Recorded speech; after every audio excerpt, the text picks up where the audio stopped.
एक बार एक अध्यापक क्लास ले रहे थे। सभी स्टूडेंट अध्यापक की बातें बड़े ही मज़े से सुन रहे थे और अध्यापक के पूछने पर उत्तर भी दे रहे थे। इन्हीं छात्रों में एक छात्र और भी था जो कोई भी रिस्पॉन्स ना देकर शांत बैठा था। अध्यापक ने कई दिनों तक उस पर ध्यान रखा, पर फिर भी कई दिन बीत जाने पर जब उसने अपना हाव-भाव चेंज नहीं किया, तो एक दिन क्लास समाप्त होने पर अध्यापक ने अपने कक्ष में बुलाया और पूछा, क्या बात है बच्चे? तुम हमेशा उदास रहते हो और पढ़ाई पर भी अटेंशन नहीं रखते। आखिर कारण क्या है? कुछ दिक्कत है तो बताओ। बच्चे ने कुछ सकपकाते हुए बोला, सर मेरे बीते कल में एक ऐसी घटना घटी हुई है जो मुझे सदैव दुखी करती है। इससे बाहर निकलने का कोई रास्ता नहीं मिल रहा है। क्या करूं? आप ही कुछ बताएं। अध्यापक बहुत ही अच्छे थे। उन्होंने बच्चे को अगले दिन अपने घर पर आने को कहा। अगले दिन जब छात्र अध्यापक के घर गया तो उन्होंने उसे बड़े प्यार से घर में बैठने को बोला और फिर वे अंदर किचन में चले गए और शरबत बनाने लगे, जिसमें उन्होंने जानबूझकर नमक अधिक डाल दिया। फिर वे शरबत का ग्लास लेकर छात्र के पास आए और बोला, अभी शरबत पियो, फिर बातें करेंगे। छात्र ने शरबत का पहला ही घूंट लिया। ज़्यादा नमक पड़ने के कारण वह रुक गया और अजीब सा मुंह बनाने लगा और उसके चेहरे का भाव बदल गए।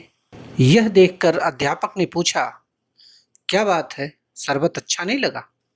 बच्चे ने उत्तर दिया, नहीं सर, बस नमक थोड़ा अधिक है।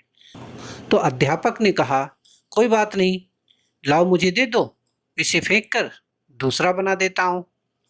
छात्र ने कहा, नहीं सर, नमक ही तो अधिक है, थोड़ी चीनी मिला लेंगे तो स्वाद अच्छा हो जाएगा।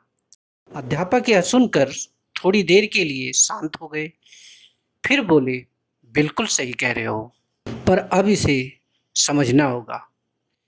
ये मान लो यह शरबत तुम्हारा बीता हुआ कल है, जिसमें मिले हुए नमक की तरह कुछ कड़वाहट है।